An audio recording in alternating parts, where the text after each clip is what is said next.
Totally. I'm relaxed. Good. And I'll be as fast as I can on the explanation. Okay. All right. So, first of all, what is an actual phobia? So I think that's really important, first of all, to understand what we're dealing with and what it is not. So the difference between a fear, this is the most important bit, the difference between a fear and a phobia is what? Can anyone tell me? What's the defining factor between a strong fear of something and an actual phobia? What's the classification? Hi, Jess. Hello. Hello. Is the difference a phobia? With a phobia, you have a physical reaction. Yeah. Where you either break out into the sweats, you start to shake, your knees go all wobbly. That for me is a phobia, because it's really something that actually is all encompassing. But a fear is that's just an emotion. It may be just a thought, but you don't actually experience a physical reaction to it necessarily. Okay, so you're absolutely on the right track there, in that by the time you get so frightened that you're now having a physiological reaction to something, it's showing that it's now beyond that kind of conscious control, that it's now sort of in the body as opposed to more sort of the limbic system. It's gone into the reptilian part of the brain, which is the bit of the brain that, you know, kind of gets you home even if you're blind drunk. Not that I would know, but I've had friends that have explained this to me. But it's the part of you that literally you think, how the hell did I get home? Because it's, you know, it's literally the bit that walks your legs, you know, in the right direction. But the reptilian part of the brain is engaged with a phobia to the point where it will not let you near the thing.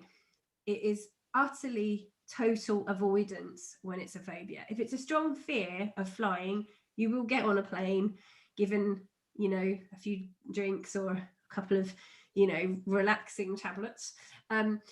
You will get on a plane. If you have a phobia, you can't do it. So literally your body wouldn't let you get on it. I think, do you remember, you know, in the A-Team, they had to drug, is it BA, the character? You had to drug him to get him on. BA Baracus. Yeah. So they had to drug him, because that is basically the only way you would get somebody on a plane if they had a phobia of flying. So most of the time people talk about phobia, they're really talking about a fear. What we're talking about here is total avoidance of something, where you know, literally, like Susan says, your body's involved. So if I have a phobia of birds and they start flapping, my body is heading in the opposite direction before my conscious brain is even engaged that there is a bird. So it's so primal, it's so incredible, and it's programmed deep into the body for one reason and one reason only, and that's to keep you alive. So you can have experienced something at a really young age, have no conscious memory of it, but your body has remembered. So it will keep you alive. The problem with the phobia is that obviously it doesn't really play much of a part in the 21st century, because it's unlikely that there are saber-toothed tigers that we need to escape from, that we just need to react to. And therefore, because the way that brain generalizes when it's frightened, you could have, for example, been a little baby and you're playing with something in the garden, and I don't know, for argument's sake, you know, you pick up a bucket, you know, like your bucket and spade, and at the same time your mother screams because she sees a spider and she's got a fear of spiders, and just as you're picking up the bucket you hear your mother scream, and that feeling in you is now imprinted and associated like a big anchor to whatever it is you're looking at the time. If it was a spider, you'll have a phobia of spiders. If it was the bucket, you'll now have a phobia of buckets. And this is how you can often get the weird, obscure phobias, you know, like buttons and kind of odd things that you think, really?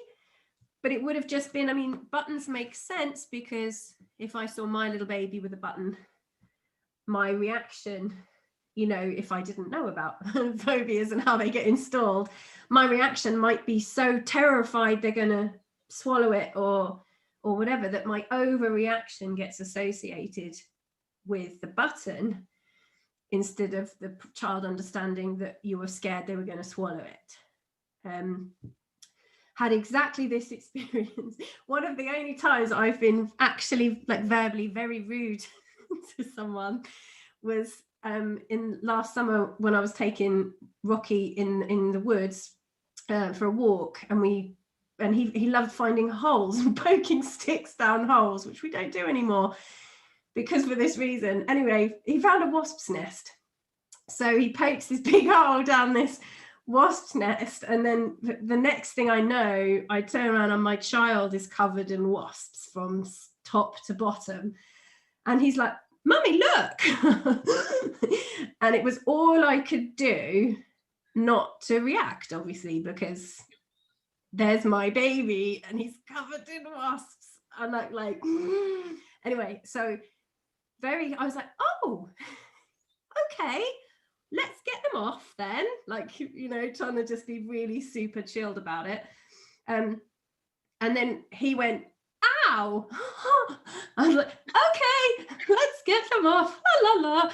Anyway, so behind us came these two parents and these two kind of like 10 and 12-year-old children that had been playing. Anyway, so they walk through this cloud of wasps that surround us, and they start freaking out. Parents screaming, children screaming, and because they weren't going away, there's me trying to very calmly brush these wasps off my child to stop him getting a phobia. And all of a sudden there's this screaming group of people, right? So, which is going to scare him. So without really thinking about it, I was like, "Be quiet." Like, do one, please. Because I just thought, oh, this is how it bloody starts, you know, this is how it begins. So luckily, they moved on very quickly and we just brushed off the wasps. Oh, I got stung so bad. I was just like, I just kind of styled it out. Anyway, we went back there the following week and he stuck a stick down the same hole. So literally the kid is either really, really slow or wasn't affected by the process. So I'm quite relieved that he seems quite resilient to it. But you can see how easily things like that would create a panic feeling in a child and what have you, even in a grown-up. I wasn't so keen on going back there. So that's how they get in there. And then once it's in the reptilian brain, there's no amount of rationalizing it that's going to get it out. You can talk about it so the cows come home, nothing's going to work because it's not in your cerebral cortex. That's not where the problem is. It's in your reptilian brain, and things don't just fall out willy-nilly of the reptilian brain, the part of the brain. They're like the brainstem. So how do we get the feeling out? How ultimately what you've got is a very strong anchor to a visual stimulus and a huge response. So basically what we need to do is retrain the brain so that it can see the stimulus but feel nothing. Now, for most of you, you might be thinking, oh, collapse anchors, right? That's a visual, like, internal representation and a strong feeling. Why don't we just collapse anchors? Well, you could if it was a fear.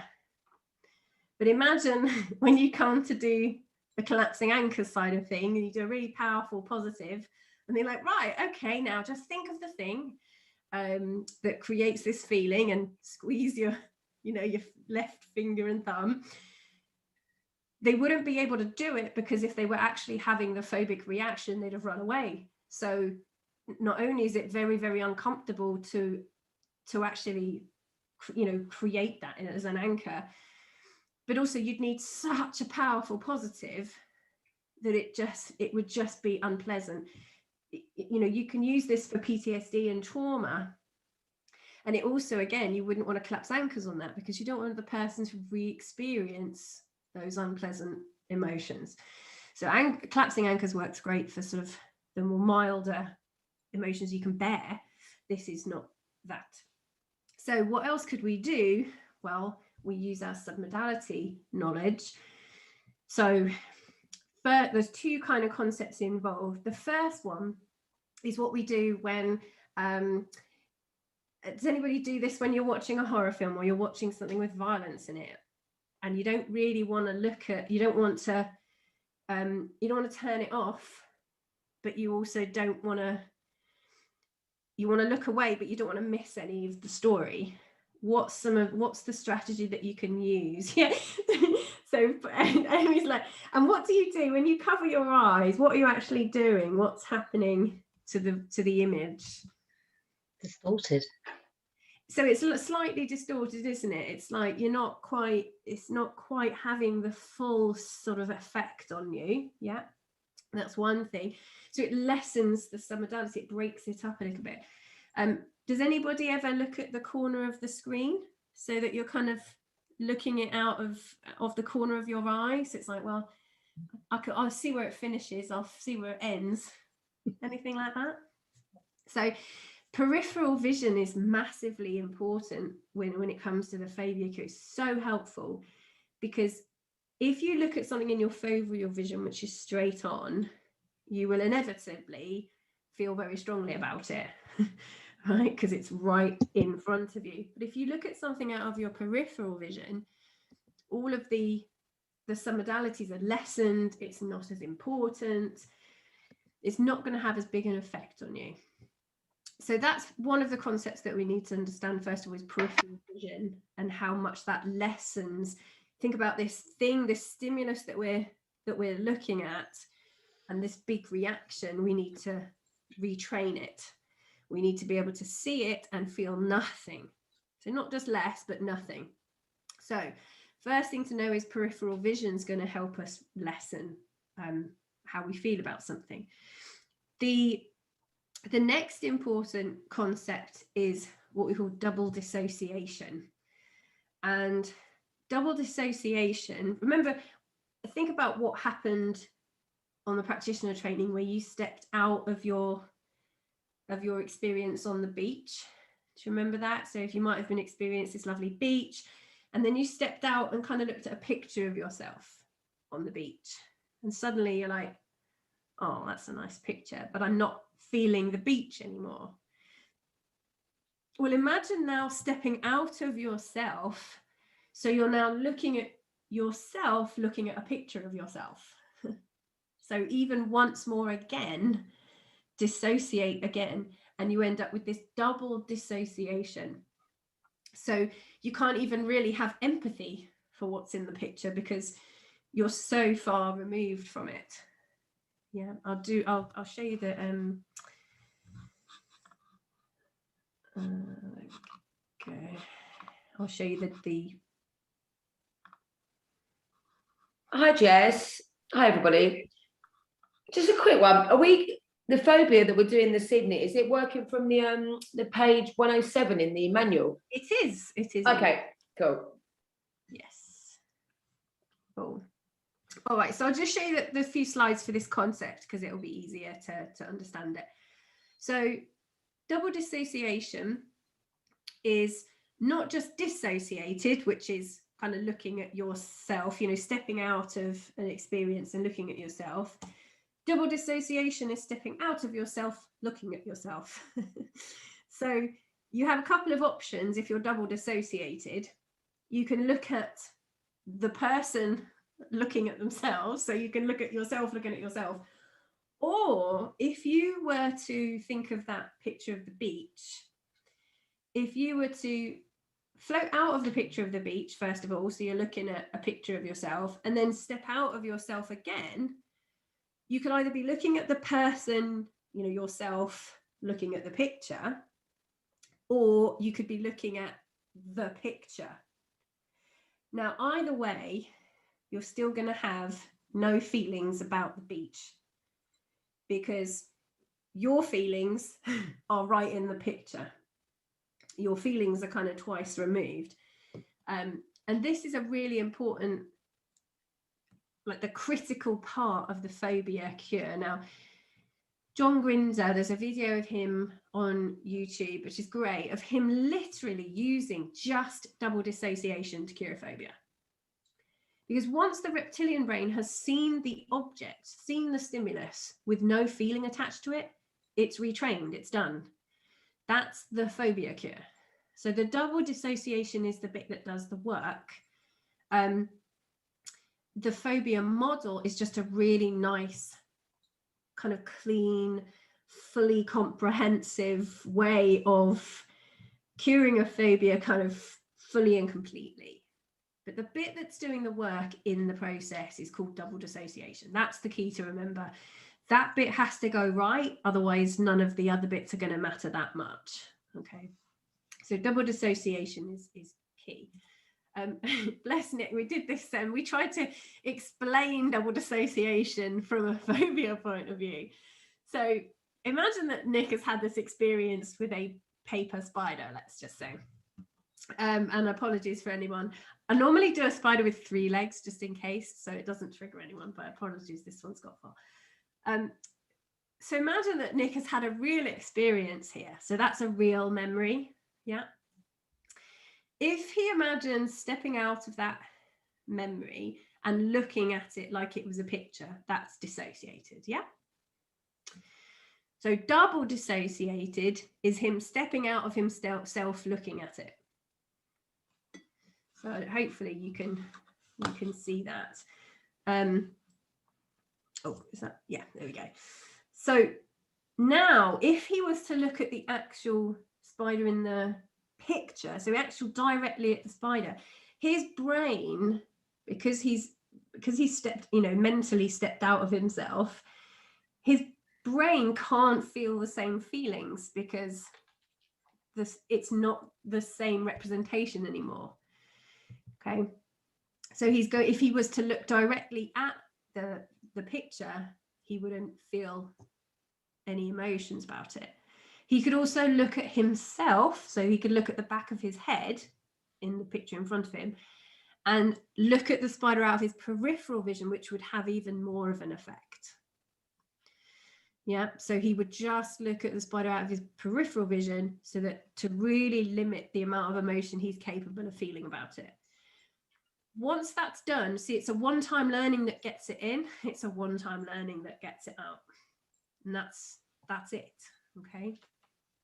So that is the only important concept, really, that you need to understand in order to do the phobia cure, is the double dissociation. The rest of it is really just the kind of show busy bit that is the full and completeness, that makes it comfortable, that makes it fun, that makes it, super, super double efficient and effective. Cool. Oh.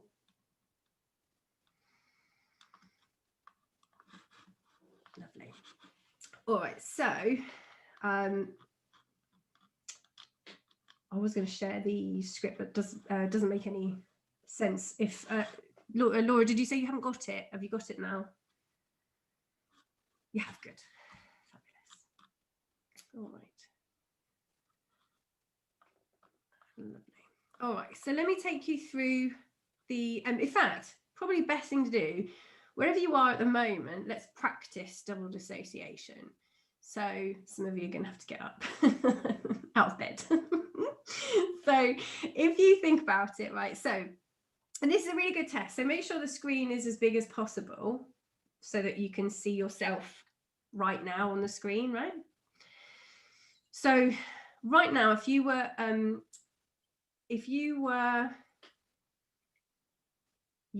can see yourself, you're already a little bit dissociated. But if you stand up or stand away and look at yourself in the chair, see if you can get to a point where you're standing so that you can see yourself and yourself on the screen at the same time. So as in you can see where you were sitting and you can see yourself directly on the screen. And then check what happens if, like, I do some waving. So you can see me waving. And now look at me out of the peripheral vision. So kind of the corner of your eye, and notice what happens. You can still notice what's happening. Yeah. You can sort of notice what's happening, but it doesn't have that much of an effect on you. So everybody, I was just going to say, Jess, if you stand up, you can't see yourself on the screen. Oh yeah, but what I mean is you can see where you were sitting, but yeah. Right. You can't see yourself on the screen, but you can see me, is what I meant. You can see me. Okay, so if you've all had that experience, or at least you can kind of say, okay, there's where I'm sitting, and that's Jess there. The person sitting there can have an opinion about Jess, but I can't, because I'm over there. Myself is here, and I can kind of see Jess in my peripheral vision. So that's the bit that when we're working with clients, we need to make sure they understand that, because obviously that's the crux of the whole thing. Okay, so if we go through the process, super straightforward process. First one is set what we call, I don't really like calling it a bailout anchor, but it's the oldies, the oldies from the NLP world call it that. I think it presupposes trouble. So, like if you say, right, we'll set a bailout anchor, what do you think might happen that would require that? So I prefer just a calm and safe anchor, because that's really what it is. So make sure we've got one of those. We also need to reassure the person, so Sam in this case, that we're not going to do anything unexpected, that we are not going to expose them to anything physically, pictorially, we're not going to present them with anything to do with the phobia. Nothing. If they want to, they can do it themselves later. They can, they can go off and experiment with different things if that's their convincer, right? But we don't do it, because if we did, people would not show up for the session. They just wouldn't be able to, because their brain would say, well, she's going to do something to you. So we make sure everyone knows that we're not going to do a thing. And if you wanted to at the end, yes, then we could, look at pictures or whatever, but it would be instigated by the individual, not us. We don't need to. We can check, we can calibrate using internal representations, since that's where the problem is anyway. So reassure Sam, not going to do anything. Nothing to you, nothing unexpected. We also need to check the ecology. So sometimes people say, oh, I want to not be phobic of spiders. And for example, they're about to move to Australia, where you might need a different learned behavior around them. You need a different respect for them, or you need to not necessarily be phobic of them, but you need a healthy respect, let's say. So we just need to check that it's okay, that there's not going to end up causing any problems, letting go of something. So again, checking ecology, one of the easiest ways to do that, is it okay with your unconscious mind for you to release this phobia today? That's pretty much the yeah. It is good. Okay. Some people, when you say, is it okay? I think checking for rationale is really important. So is it okay to, let's say you've got a phobia of birds. Is it okay for us to release this phobia of birds? Although your body doesn't know it, do you accept that they are not posing a threat to you? Because what I've had in the past is people kind of say, well, they are evil. And of course, it's like, okay, so this is your cerebral cortex I'm talking to now. So does your conscious brain think they're evil? Yes, they are. They're just evil. They're evil things. Okay, right. So that's going to have to be dealt with first, because that's not a phobia. That's a belief. That's an actual belief that something is harmful, which the phobia isn't going to change. So because you're not probably going to get permission from the unconscious mind to release a phobia if the conscious brain says, no, they're dangerous. The other question is, I'm not going to like them at the end, am I? I'm not going to like love them, am I? Because that's the other fear, is that the belief in the technique might be so strong that they think you're going to end up loving. One guy was afraid of frogs, and he's like, I'm not going to end up liking them, am I? And I said, well, not unless you want to. So you want to check where the ecology is in terms of how much do you want to be able to do at the end. So where do you want this? How do you want to feel about them? Where do you want it to end? So with flapping birds, for example, it might just be that I just want to ignore them. I don't necessarily want to go out there and make a pet out of one. I just want to be able to ignore them. And that's fine. And then that becomes part of your test at the end to check that they've got where they wanted to get to. And you don't stop until they're there. So that's the ecology aspect, making sure that it's actually sort of rationally a good idea to do it. And that there's nothing bad that's going to happen if you release phobia, or that they think is going to happen. The next thing is what we call eliciting the strategy for having the phobia and calibrating the response. So we do this at the same time. So does anyone know what I mean by strategy for the phobia? Is it to ask them, like, how does it affect you? That would probably be, I see what the question you're asking for. I would probably say that would be the calibration aspect of it. The strategy is the questions we'd have to ask them to be able to see how bad it is. Right, okay, yeah, so I made a note before, just like, how does it affect you on that? So I suppose, yeah, that's one of the questions that will get you there. Okay. Yeah, so it's kind of being quite specific about what can you do, what elicits the reaction, what's the trigger. So some people, for example, like you say, birds are fine. The moment they flap their wings, all bets are off at that point. So that you need to work out what is it specifically that is causing the problem. And you just test a few things. Is it distance? Is it location? Is it, sort of the level of exposure to it, or the sound, or you just work it through basically. And I'll show you that on the demo. And as you do that, you calibrate. So you're watching for body language, because at the end, that body language will be different, and you want to be able to and you won't progress in testing the strategy. You won't test, like, for example, increase the increase the exposure in your testing until the calibrated behavior is 0, right? So there's no physiological reaction.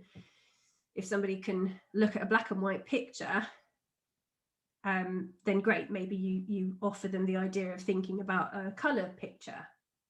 And if they have a reaction to that, you then don't proceed to say, great, and how do you feel about one moving, right? You work through ensuring they have no reaction at each point. And if they do have a reaction, you go back and you keep going until they don't have any reaction. The next thing is this notion of the movie theatre, which I'm going to explain in the demo, but essentially it allows us to create a really nice, comfortable space and an easy reference point for the double dissociation. So it just makes that bit easier. We bring in this notion of the movie theatre and the projection booth, because again, a reel of film depicting a memory, which is what we're going to use, is automatically dissociated, and within their control becomes a physical thing. So it's much easier than it being in your head. It's now physically somewhere outside of you. We are going to use the phobia cure on the major memories. Probably they may be the early ones. It doesn't really matter as long as you get some of the bigger ones, the sort of the major ones they remember. The earlier ones, obviously, the better. You don't need to get like the first one, although gosh, if you can get the first one, that's brilliant. That's really helpful. Each of the reels of film depicts the whole memory from safe to safe. So before anything happened to well afterwards and you're fine. Again, to keep the client safe, knowing that they can skip to the end or at the beginning and they won't see anything. So that's really important. So ultimately what's going to happen is there's a 2-stage process. We're going to ask the client to tell us how many reels of film depicting the major memories there are in the projection booth. They'll usually say but 3 or 4. So each of these memories we're going to do the following with. The first thing we're going to do is have them watch the reel of film, first of all, forwards in black and white, but from the projection booth, looking through the little window at themselves sitting in the seat, watching the film. So even if you do that now, wherever your screen is in front of you, if you just put your hand and imagine your little self watching the big screen, and now you're looking at the back of your head, you can see the screen in the background. Yeah. But you're not looking directly at the screen. And that's what the person's going to do with their memories. They're going to watch them forwards in black and white, but from this double dissociated position. Once they've done it without peeking, very important that they don't peek, we're going to ask them whether they've got any learnings about the movie. So being able to see it from that vantage point, did you learn anything? And then quite often there'll be some interesting and positive learnings at that point, because we want to keep those. But at that point, there won't be any feeling left in the memory, but we're not going to test that just yet. What we then do, so this is the second half, we then freeze frame at the end of that memory and have the person float in and rewind the memory associated in color back to the beginning.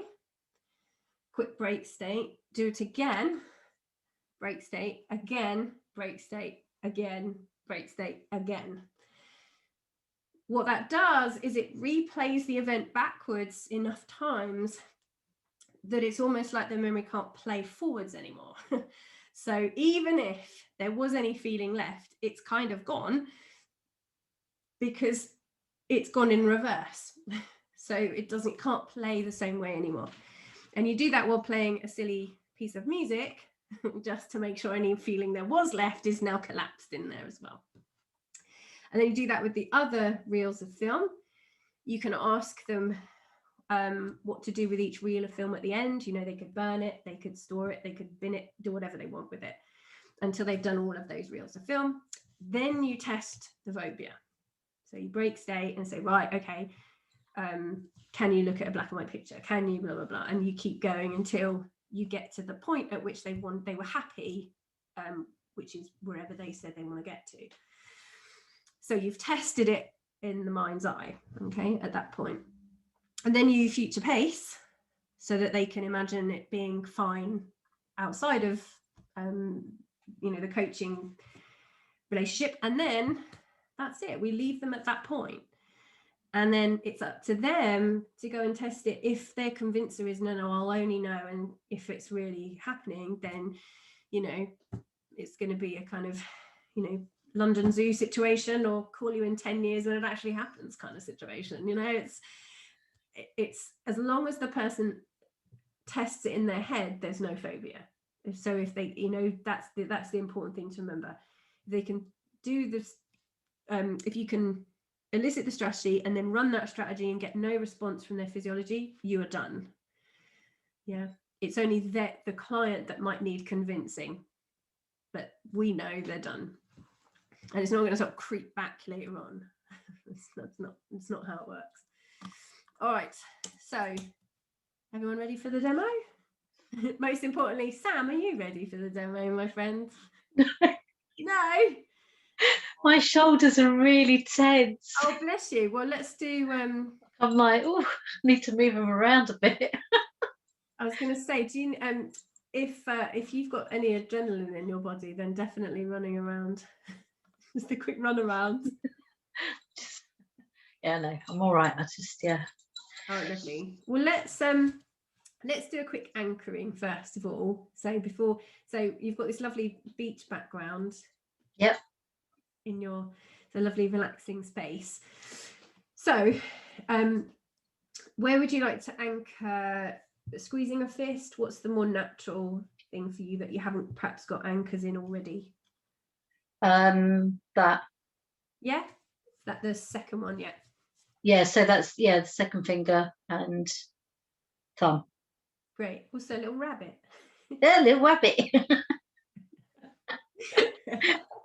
Good, awesome. All right, so when you're ready, close your eyes and remember a time that you felt totally safe, or a space that you just feel so safe in.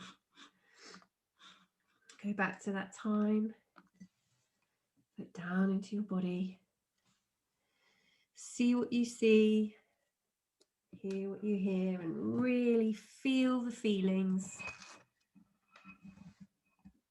of being totally safe and relaxed. That's it. Breathe how you breathe. When you feel totally safe, that's it. Stronger and stronger with every breath. Hear the sounds that make you feel so relaxed. That's it. So safe. So relaxed. Just squeeze your thumb and finger together to really capture in that lovely feeling, that instantaneous relaxation. Saying what you say to yourself, that's it. Stronger and stronger with every breath. Good. Stronger and stronger with every breath. Good. And then relax your hand. Come back to the now. Awesome.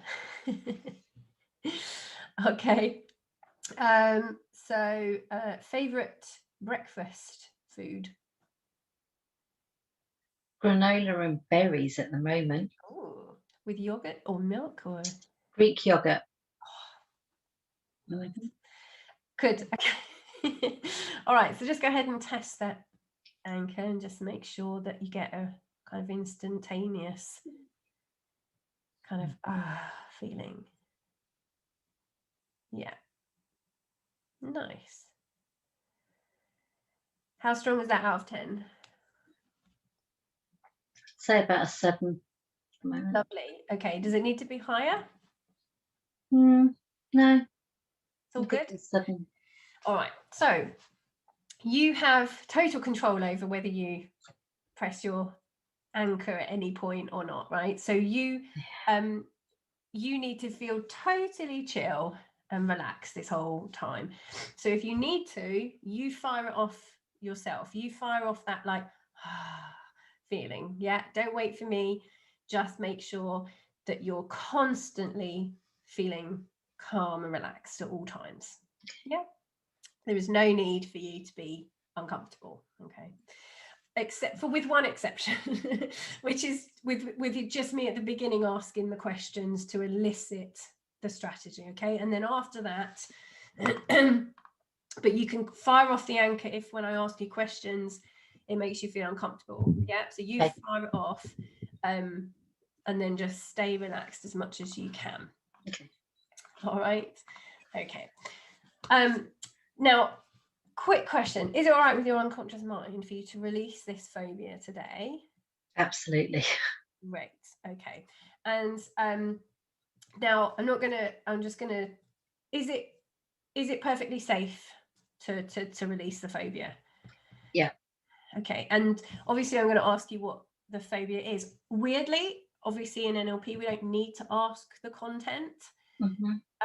I'm going to for the purpose of this, but we don't need to if anybody ever doesn't want to say what it is. Okay, so just so you know. Now, is it in your conscious brain, like your rational brain? Is there a reason? Like, is there a good reason to have a phobia of the thing that you're phobic of? Is it safe for you to have a rational response to whatever it is? Yeah. Yeah. So it's perfectly rational that you can feel calm and relaxed around. Even if you need to move away from something, you can do it in a calm and relaxed, efficient way. Okay. Resourceful, I think, is the key term, isn't it? Key term. Okay. And again, just to reassure you, I'm not going to do anything. No surprises. I am not going to ask you to do anything other than kind of think different things so we can test, and then we'll just remove it. All right. So first of all, what is the phobia, just for the purposes of this demo? It's seeing snakes move. Like I'm literally. And it makes you, yeah. So what you were thinking of just then, Yeah. in your head, what were you thinking of just then? Was it a particular picture or? Yeah, 2 pictures come to mind immediately. Okay, give me a label for picture number 1. Father-in-law. And second one? Second one, Sir David Attenborough. Right. Okay.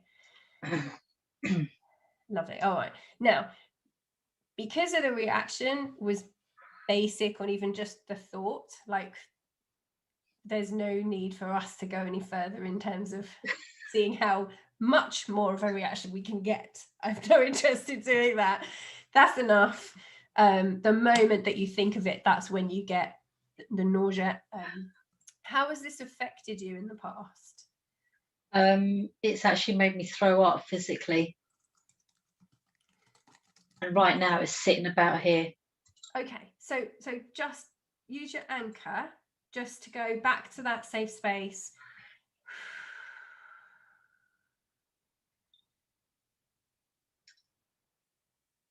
That's it. And just importantly, saying what you say to yourself when you're calm and relaxed. Really just say what you say to yourself in your mind.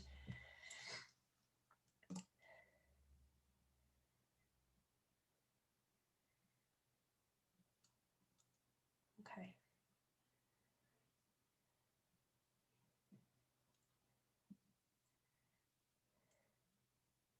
Lovely. Good. Well done. Marvelous. Well done. Okay.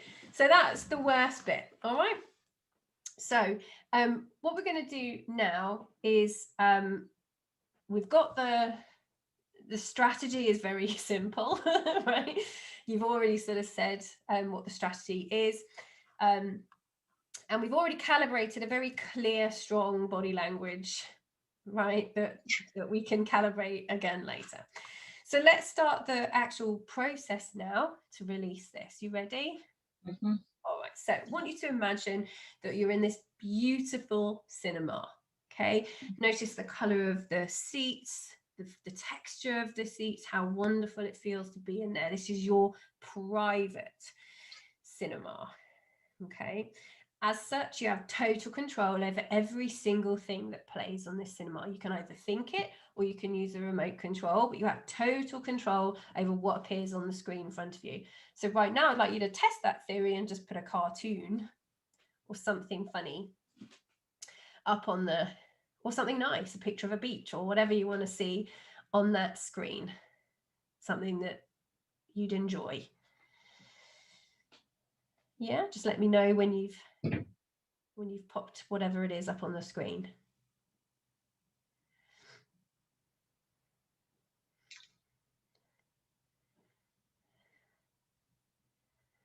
You're still choosing?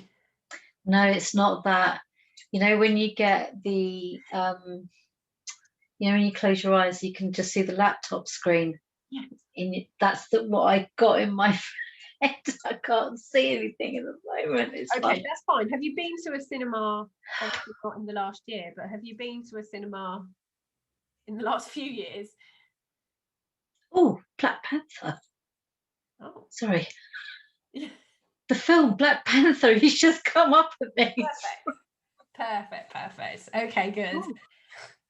So just enjoy that for a moment. Yeah. And take a moment now that that's playing to just really kind of embellish in your mind's eye the kind of cinema you would have if you built your own cinema in your own home, or how it would look. What color would the seats be, for example? Oh, deep red with cream. Oh, okay. Fabric or leather? No, fabric. Fabric. Comfy. Beautiful. And are you a popcorn girl or a? Oh, hell yeah. Hell yeah. Okay. Sweet, salty, both mixture? Mixed. Mixed. Okay, good. And what's your beverage of choice? Champagne. It's your cinema. It's your private cinema. Of course, there'd be champagne on tap, right? Okay, good. So now we're getting there. Okay, so we've got this beautiful cinema. I've got the Black Panther showing. You can make the screen as big as you like, so it's comfortable to watch. So don't be too close, don't be too far away. Just make it absolutely perfect. Okay. And I just want you to check that you can control what's on the screen. So pause the film. So just pause it for me. Yeah. And then imagine you can skip forward a few scenes to the good bit. Okay. And then freeze frame right at the end, like the end credits. Yeah. Yeah. And then skip right back to the beginning where the title's at the beginning. Yeah. Just imagine it. And then imagine skip to kind of the middle bit, but then take all the color out. So it's just kind of black and white and a bit dull.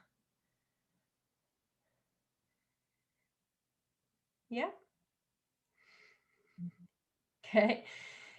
And then when you've done that, just want you to imagine that you could literally kind of black out the screen so there's nothing showing.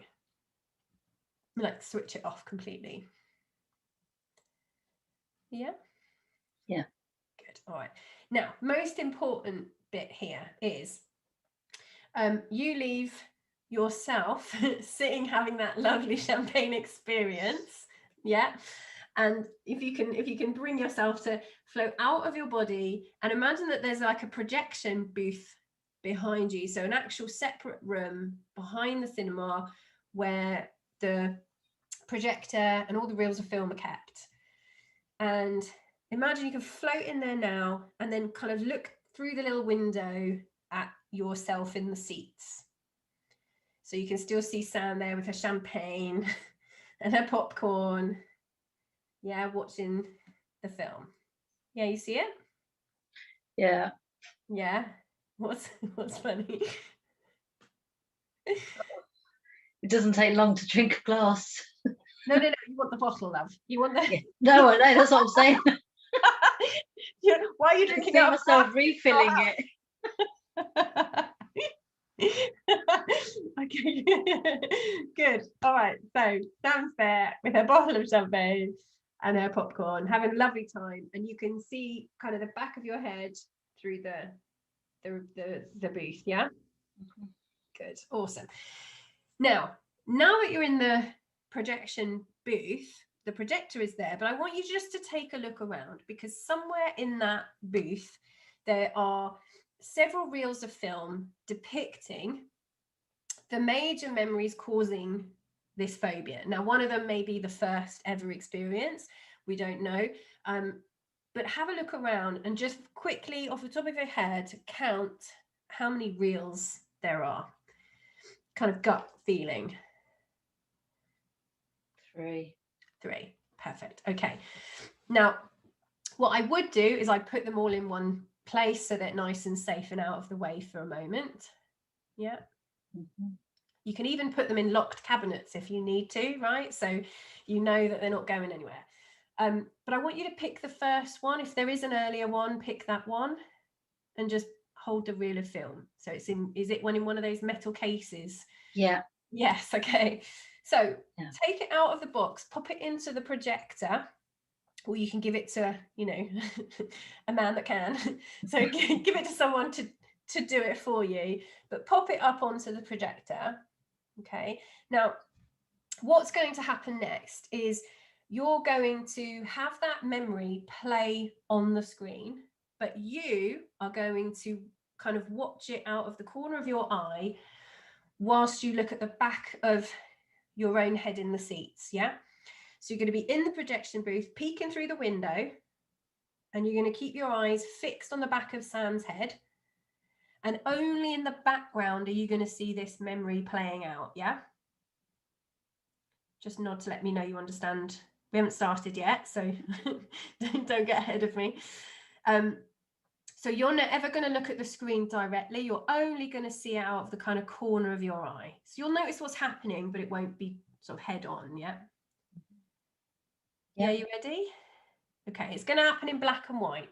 So you're going to play the movie in black and white. So when you're ready, this reel of film is going to start before it ever happened. So the film's going to start before anything ever happened, and it's going to end well after anything happened and you're safe and sound again. Okay, so when you're ready, pop it up on the screen, black and white. Okay, go over to the projection booth window so you're looking at the back of your head. If it helps, you can put your hand kind of where the back of your head would be and another hand where the screen is, just to really separate them out. Yeah, and watch it in black and white all the way through to the end. That's it. Faster than real time, but just let it play out on the screen. You're aware of it, but it's like it's happening to someone else. Okay, and let me know when you get to the end.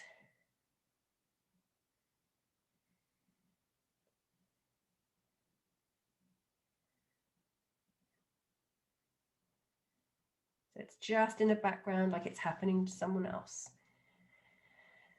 Keep your eyes fixed and focused on the back of your head in the seats.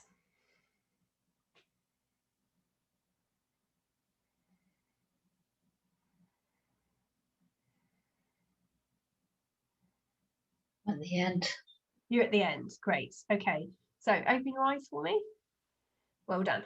Did you peek at the screen at any point? No. No? Good. But you were aware of it happening? Yeah, kind of, yeah. Okay. So make sure you're using your anchor if you need to. That's it. All the time being calm and relaxed. Mm.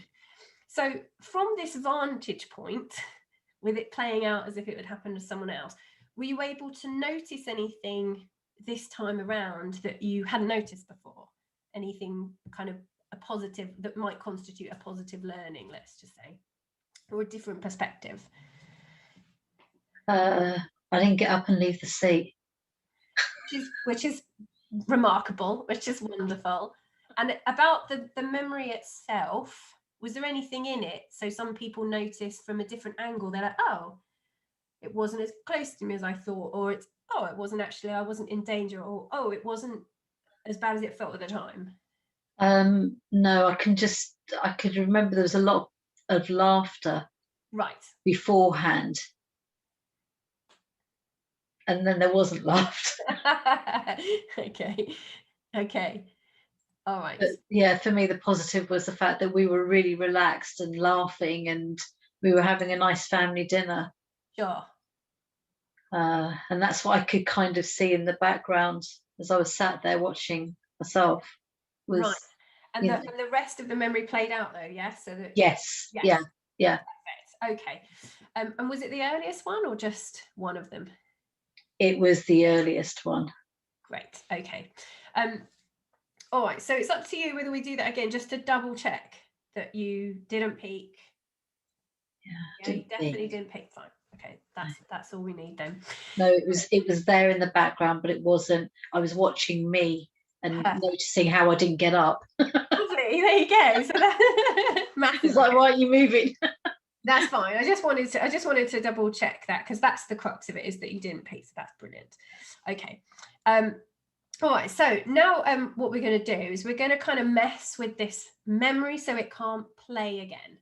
Okay. So as long as you've kind of collected any positive learnings from the experience, obviously we always want to hold on to anything positive that comes out of an experience, but we can let the actual experience go because we don't need it anymore. All right, so what we're going to do is mess with the actual memory. Now, if it's all right with you, I will share my computer sound, if that's all right with you, so I can play a piece of music. Okay, because it's very important that we play this piece of music on this part of the technique. Okay, so what's going to happen is, if you get back into the projection booth for me, okay, now this time you're going to freeze frame that event like way after, right at the end, where everybody's happy and you know, and everybody's safe and long forgotten, all of it, and it's fine. And in a moment, you're going to float into the screen and into the original memory, but you're going to play it in reverse. So you're going to kind of, do you remember the like the Charlie Chaplin films and things, you know, the funny movements? Well, you're going to do that in reverse and go backwards. So kind of like blah, blah, blah, blah.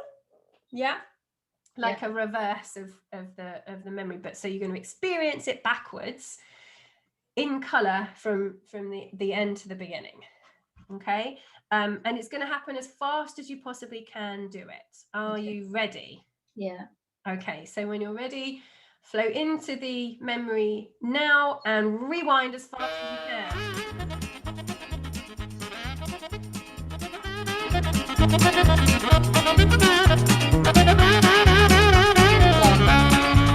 Yeah? Yeah. You back? Okay, open your eyes. Yeah. Okay, good. Good. Okay, right. So next thing, we're going to do this a few more times. So each time kind of like kind of the break state, just going to kind of open your eyes, shake shoulders. How are your shoulders feeling? Are they feeling any more relaxed yet? A little bit more relaxed than what they were at the beginning. Good. Good. All right. So again, back in the projection booth, freeze frame at the end where you're totally safe. And when you're ready, you're going to float in and rewind as fast as you can, all the way back to the beginning. Ready? Go! Yeah.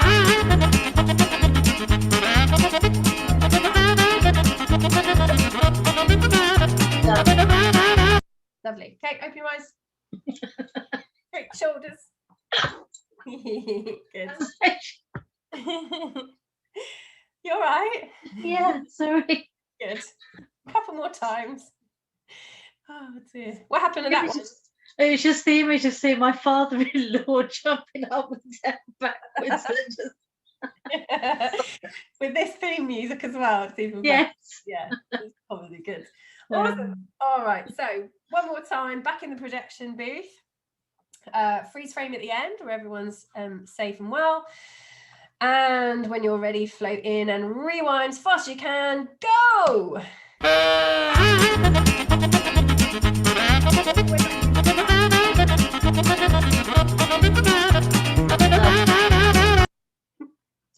All good? Yeah. Yeah. Good. Yes. All right. Now, so normally we would do it 5 times. Yeah. So we'll just do it once more because you're almost there. So we just do it once more. You might even really struggle to get the memory back at one point. It gets kind of so faded. So really try this time. Get back in the projection booth, freeze frame at the end. It was actually difficult this time round. Right. It was almost like I only got a bit of it and then the rest of it was gone. Great. Okay. So one more and it'll be done. So freeze frame at the end where everybody's fine. All right, get ready and float in and rewind.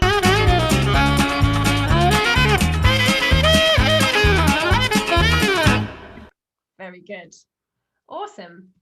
Yeah. Okay, now, what would you like to do with this reel of film? Burn it. Burn it. You're a burn it girl. Me too. Okay. So how would you like to burn it?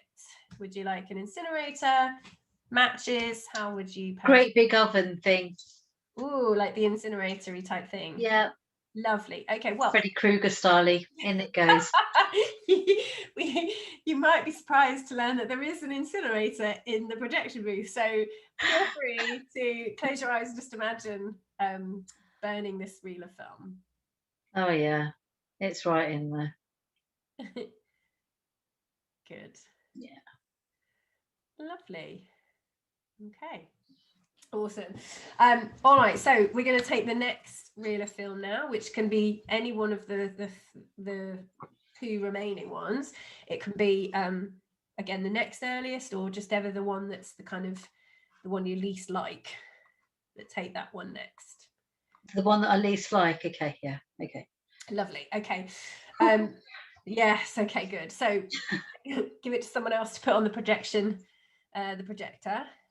Same thing again. So you're going to watch it through the little window. You're going to watch the back of your head, and it's going to happen in the background as if it's happening to someone else. It's going to be in black and white from the beginning where everybody's fine to the end where everybody's fine, and it's going to happen a bit faster than real time for me. Yeah, you ready? Mhm. Okay, off you go. Just keep watching the back of your head as it's happening, as if it's happening to someone else. All the way over there in the back. All the way over there. Using your anchor if you need it. Yeah.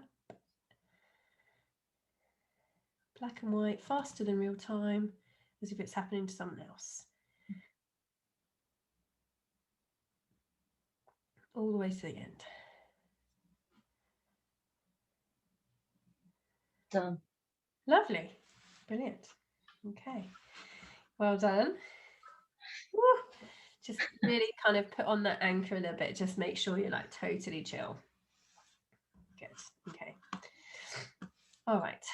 Can you drop your camera down a bit so I can see you Sorry. a little bit more? It's all right. No, you don't have to change. Just drop your camera so I can see you a little bit more. Sorry, I'm sat on my bed and I'm like, I had to come into a different room. Yeah. Lovely. Good. That's all right. As long as I can see you, that's perfect. Lovely. Okay, so from this vantage point, and you didn't peek on this time either, no? No. Perfect. So from this vantage point, were there any kind of new perspectives, any learnings, you know, that stood out to you this time around? I wasn't looking directly at the screen. Watching myself in the seat, wasn't watching it directly at the screen. I was doing what I did as a kid, and I was like that. Yeah, good. And in terms of the memory, being able to see it from that vantage point where it's kind of happening over there to someone else, were you able to kind of get any different perspective on it that might be helpful to learn from?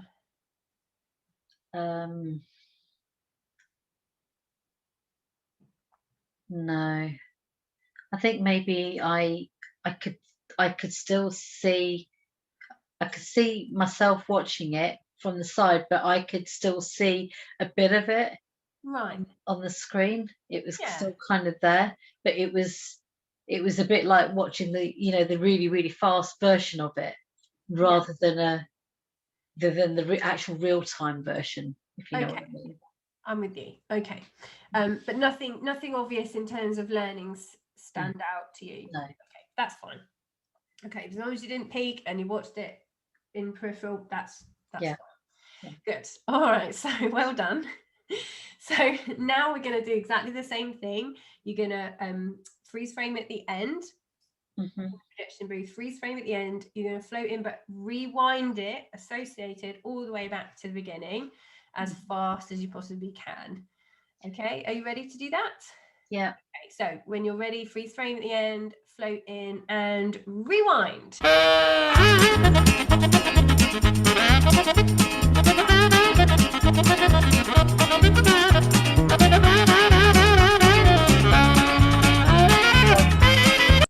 Well done. Just take a minute with the anchor. That's all good. Breathe it in, relax. Very good. Very good. Excellent. All right. We need to sort of burn some sage or whatever in between. Sage, what the witches use. It's supposed to be like an energy cleanser or something, like you clean a room, or yeah, maybe. I'm sure it is. Good. All right. So I'm going to do that again. Yeah. Yeah. Good. Okay. So when you're ready in the projection booth, freeze frame at the end where everybody's fine, and get ready to float in and rewind. Go.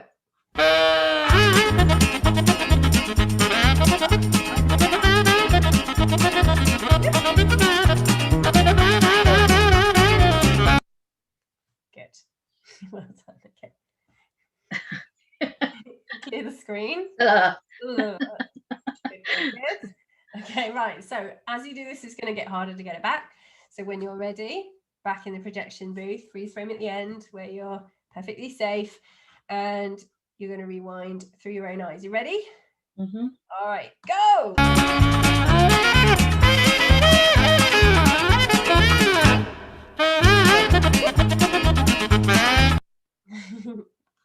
Good. Clear the screen. Yeah, getting harder to get back, or is it still there?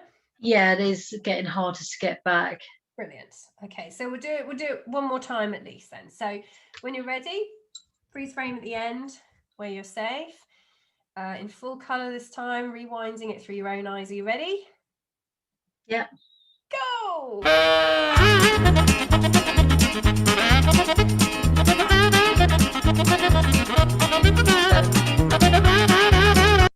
Nice. My shoulders are very relaxed now. I'm feeling good. Yeah, good. Okay, so do we need to do that one more, or are you? No. No, you're good with that one. Brilliant. Okay, and what do you want to do with this reel of film? Yeah, incinerate it. Incinerate it. Marvelous. So in it goes. Yep. Do that. Okay. Yeah. Lovely. Flames are licking it all up. Okay. Are you incinerating the cans as well, or just the reels of film? Just the reels. Just the reels. Okay, so if you want to, you can find something really positively, beautifully symbolic and pop it into the can to replace the reel of film with, if you want to. So whether that's like a flower or something sort of symbolic that might sort of suddenly appear in the projection booth. Baubles. Baubles. Awesome. Like Christmas baubles. Oh, lush. Okay, good, brilliant. So pop them in for those two reels of film, so that you've got something really precious and lovely in those reels now. Yeah, nice. And finally, so we've got the number 3. Yep. Yeah. So let's, when you're ready, have a minion pop it onto the projector for you. Again, from where you're safe to where you're completely safe. And same routine as before, watching the back of your head. It's playing on the screen as if it's happening to someone else. All right, when you're ready, in black and white, all the way through, quite a bit faster than real time. Off you go. All the way over there, like it's happening to someone else.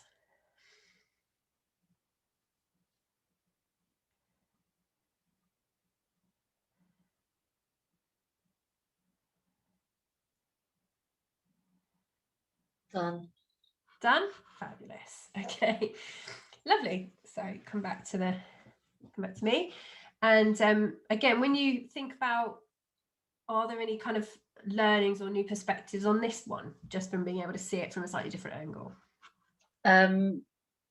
It didn't feel as scary on this one. Okay. Yeah. And do you know any reason why? Was there anything that sort of made it more obvious to you at the time, like, oh, I was actually quite safe, or are there any? I think when I can see the image from a distance, I can see how ridiculous my ex-mother-in-law looked. And it just made me realise that it was probably her screaming that probably triggered a reaction in me. Right.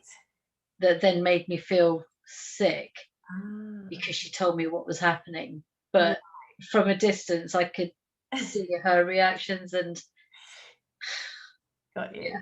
Okay, good. Awesome. All right. So same routine as before. We're going to play it in reverse. You're going to float in and experience it backwards and rewind it. And so when you're ready, back in the projection booth, freeze frame at the end. When you're ready, float in and rewind. Let me know when you're ready. Yeah. Awesome. Off you go.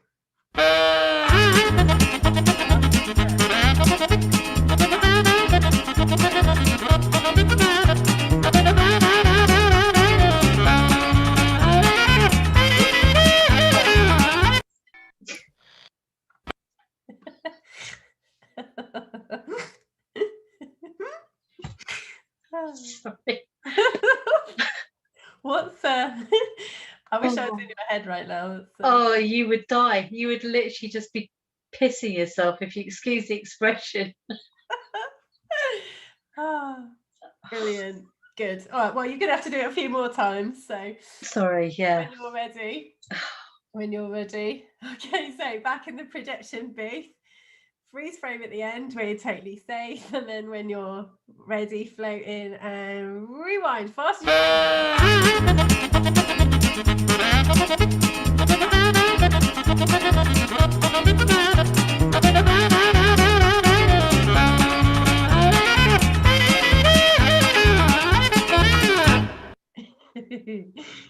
Oh, good, awesome. Okay, clear the screen. Okay, 2 more times. Ready? Freeze frame at the end. Back in the projection booth. Freeze frame at the end where you're safe. And when you're ready, Go. go.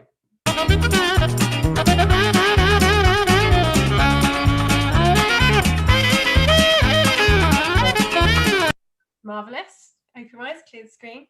Shake shoulders. Shake your boots. It's like Timotei hair. I know, I would do, but it's just a fresh at the moment because it's been washed. I'm literally like trying to control the curls.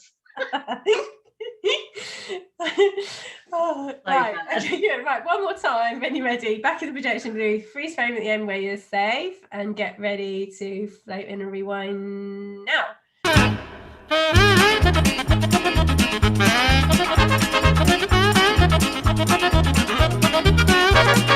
Oh. I tried to read that one. Were you done? Yes. Good. I can barely see that last one. Oh, perfect. Okay, good. All right, so what do you want to do with this reel of film? Yeah, incinerate. Okay, so when Burn it. burn it. Hear the sound of the incinerator. It's crackling. Nice. Beautiful. Mm. Those unnecessary experiences just blown away. Good. And if there's something symbolic that you want to put in the can. Mm. Yeah. Nice. Good. Okay. Now, just have a quick check around. Are there any other reels of film that we need to deal with? No, there's an empty bottle of champagne. Oh, now, if you look carefully, there's a fridge in the projection booth filled with champagne, my friend. Yay. Just stocked up. Okay, good. Awesome. So now that we've dealt with the reels of film, now we're just going to kind of test and future pace and see where we've got to. Okay. So quick break state. What is your favorite type of champagne? Laurent Perrier rosé. I thought you were going to say like cold. Cold. Has to be chilled though. Yeah. A bit of Laurent Perrier. Bit of Laurent Perrier, please. Nice. That is my favourite. Yes. Indeed. Can't do Moet. Ugh. No. Me and my sister used to share a bottle of pink Laurent Perrier at Christmas. That was our little thing that we had. So cool. That's back when we were allowed Christmas. Yep. remember back then. Right. Feels like ages ago. What's that? It does, doesn't it? Feels like ages ago, literally. It does. Right then. So, well, you might be cracking open a bottle soon. So let's see, shall we? So let's just test. Okay, so beforehand, right, you might remember a few minutes ago, I asked you to kind of think about what is it that you don't like about snakes, right? So, or what the phobia was. So remind me, what was it? It was the way that they move. Okay. And when you think about that now, how is it different? I don't feel sick. And I don't have anything sitting there. Interesting. Good.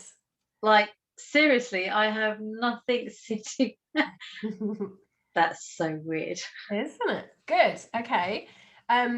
So normally, and so what do you feel now? So if you think about perhaps some of the pictures that that come to mind when you think about them, do you feel anything?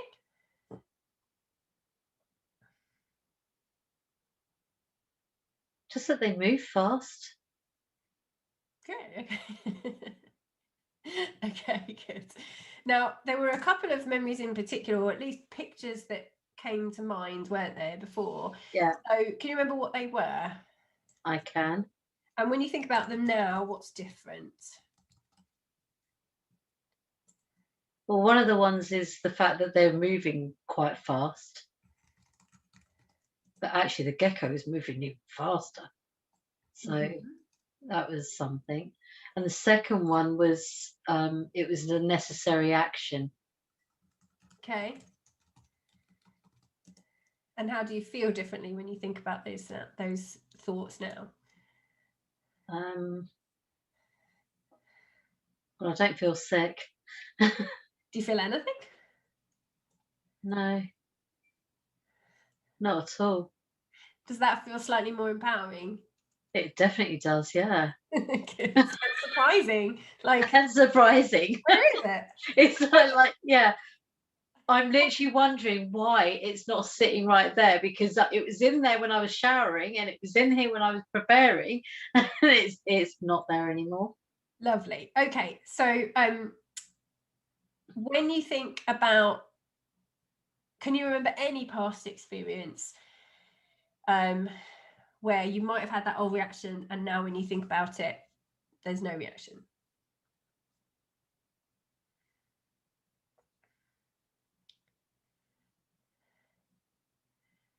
Hey. Good. Now, what would you, when you think about a time in the future where, had it happened in the past, you've had a reaction, how is it different now?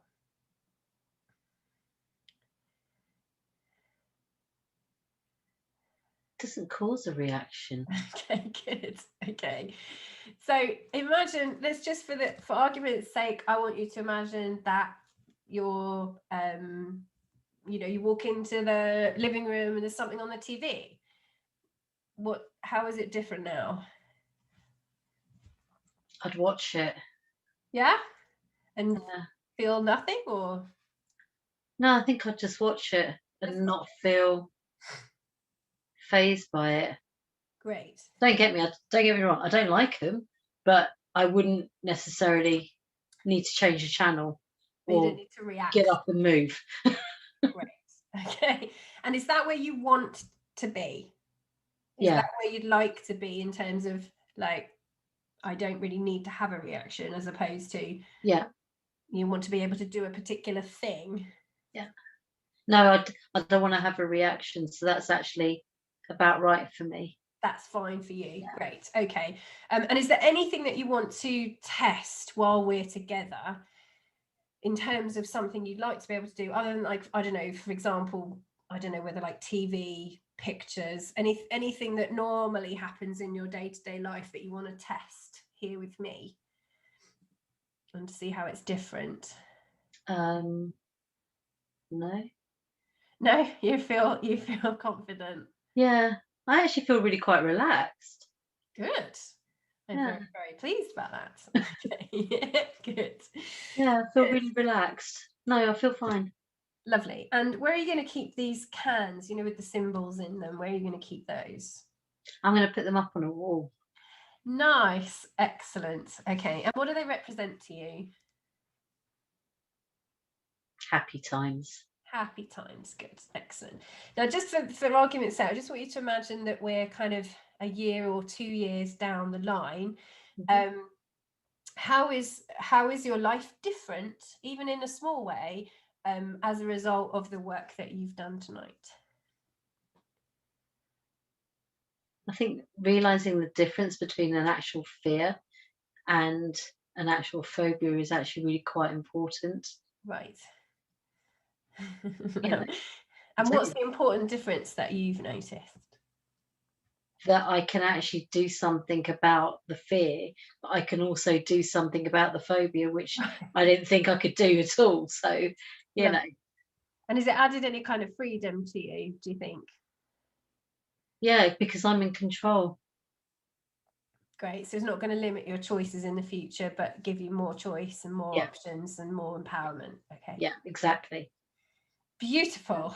No barriers. No barriers. Good. And are you happy with that? Yes, Are you pleased with yourself? I am. Well done. Thank you, Sam. Thanks so much, Jess. You are so welcome. You are so welcome. Lovely. All right, so thank you so much. Are there any questions for Sam or myself?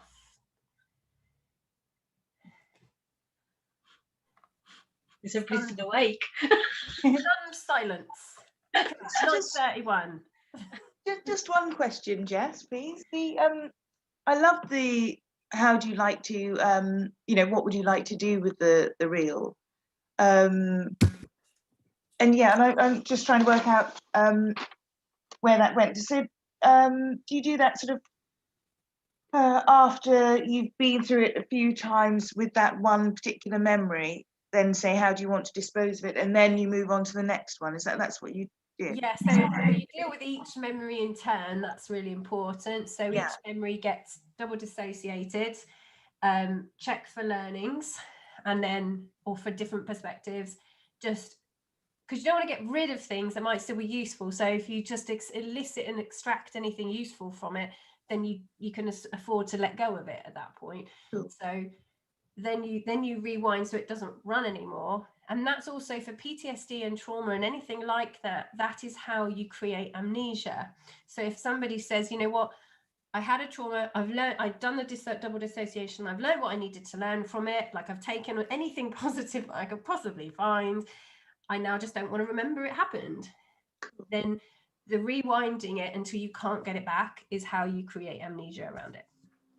And then at that point, you don't need the reel of film, so you can sort of ceremoniously burn it or whatever. I haven't done the can thing before. That literally just occurred to me tonight, so I thought I'd just throw it in there. It's good. It's really, really good. Thank you. And it was kind of nice, wasn't it, Sam? Yeah. It was actually, yeah. I quite like the creativity of making it all look pretty in the silver reel cans and stuff. Yeah. So, well, as well, it's because if anybody'd had any positive learnings, that might be a nice way to symbolize what's replaced the experience was something positive. But obviously the learnings weren't too explicit in terms of, you know, working out what they might be. So I thought, well, maybe the symbolism might be a better way to represent the experience and benefiting from it. So yeah. And there are no NLP police. So the NLP SWAT team didn't burst down my door because I went off script, you'll notice. So neither will it when you do it either. So yeah, you do what you want. As long as you understand the concepts and what needs to happen, then the actual creativity and the things that you the way that you do it is entirely up to you. But also very important that you are laughing through most of it. That's so important because you don't want to add any feelings, you know, like you don't have to be chuckling and the poor client isn't. That would just be mean. But it's important that it's light-hearted as possible. Good. Jess, I've got a quick question. The bit you were doing at the beginning around trying to work out if it was a rational fear. Yeah. What was the question that you asked? So you asked like if it's okay to deal with it, is it safe? And then there was something about like, is there a good reason for it to be rational or unrational? I got a bit lost at that bit. Yeah, so I was trying to work out the way to phrase it without using the word. Because obviously I knew that was a trigger, so I didn't want to keep asking questions that was going to elicit an unpleasant response, so I had to kind of use it and be a bit vague. But ultimately what I'm asking is there a good reason to be afraid of this? Is it serving some kind of purpose that we need to deal with first, I guess, is the point. So if they say like, yes, there's a good reason to be afraid of it, would you do something else before you go into this? I would do some reframing. Probably if I was doing a demo, it would be very quick reframe. Yeah. It would be kind of like, okay, good. So if we could, like, I don't know, let's say someone says, oh, it's, you know, birds are evil or whatever. I'm using that because it actually happened. So they're like, no, they're not to be trusted. They're not to be trusted. I'm thinking, who would trust a bird? I don't know many people that do, but do you know what I mean? There was this real sense of kind of, oh no, they're like, they've got it in for you, you know.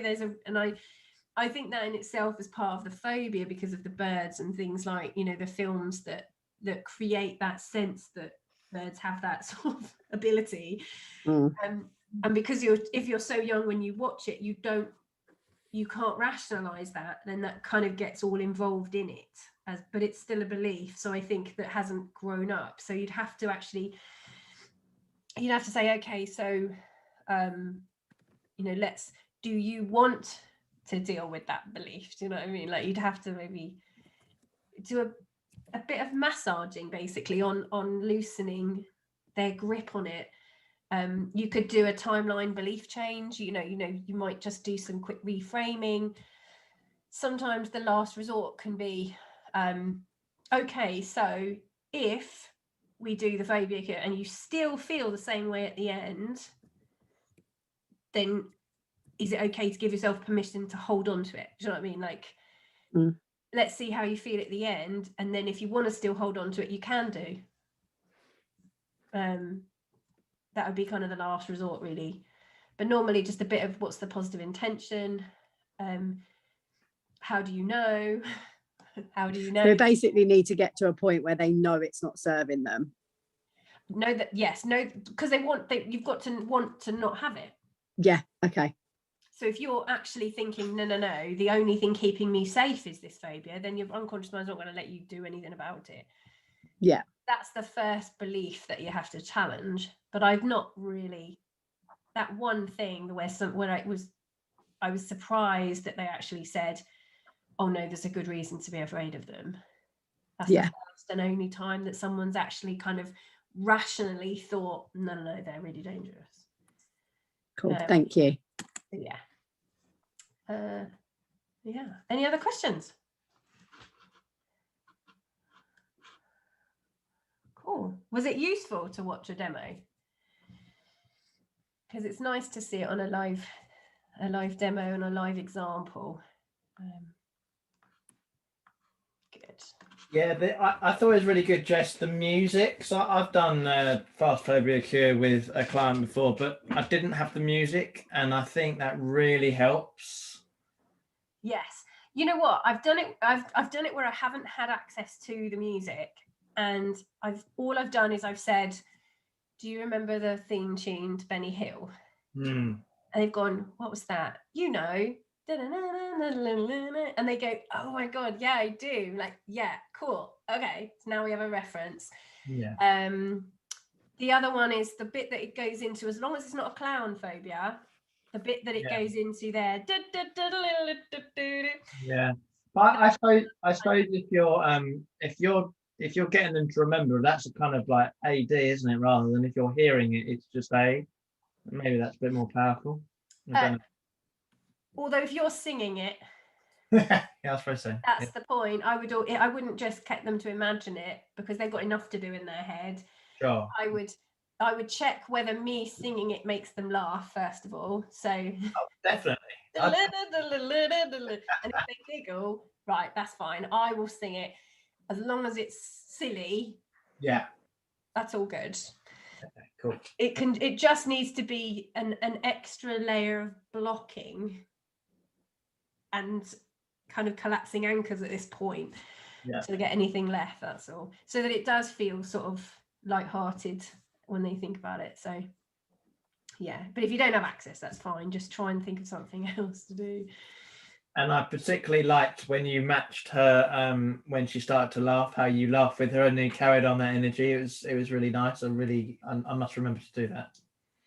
Yeah, we can get totally serious, can't we? Like when we're trying to do the techniques, and we don't want to upset anyone, so we don't laugh if they're not laughing.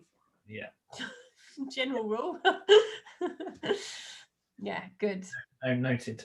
Yes, noted indeed. Good. Any other questions? When would we use the script on page 106, the VK dissociation script? So there is the dissociation script on the previous page.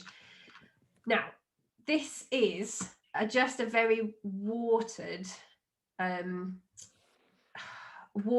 version, like the original kind of phobia cure.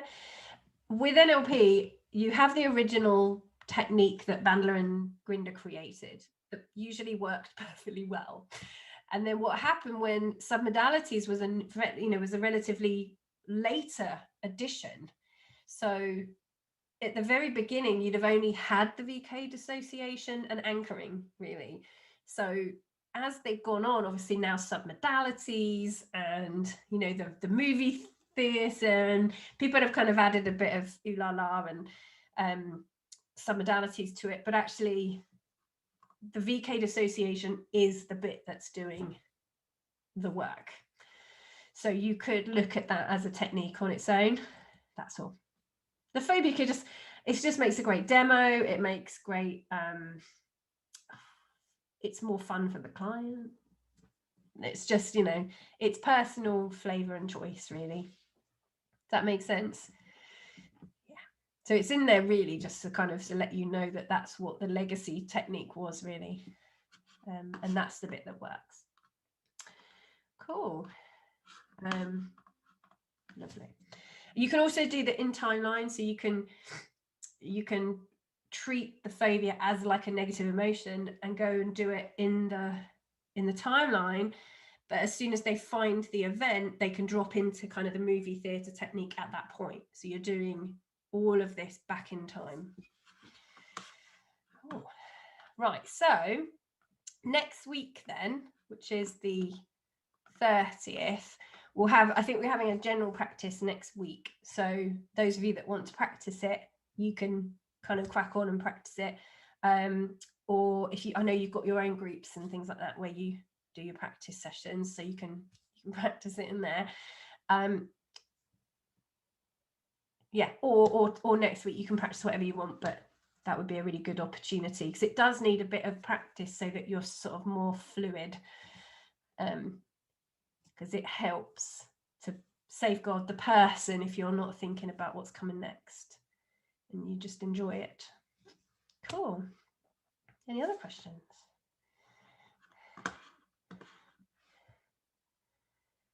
You can have a question, Catherine. Just pause. It was great. It was really good to see the demo actually, because Nick did it on me at the end of the prac, and he spent like a long time with me because I was freaking out. But yeah, it was nice to actually see it on somebody else. Yeah, it's always the problem being the demo subject because you don't have any sort of recollection of what was going on. Yeah, good. Yeah, that's it. It was just me and Nick, so yeah, it was nice to see somebody else. So yeah, really good. Thank you. Marvelous. Right then, so if there are no more questions, then we'll close up tonight and we'll see you next week for a good old practice. Thank you very much, everybody. Thanks, Jess. Thank you, Jess. Thank you very much. Thank you. Bye-bye. Bye, everyone. Thank Thanks. you. Bye, Bye. everyone. Bye. Bye. Everybody.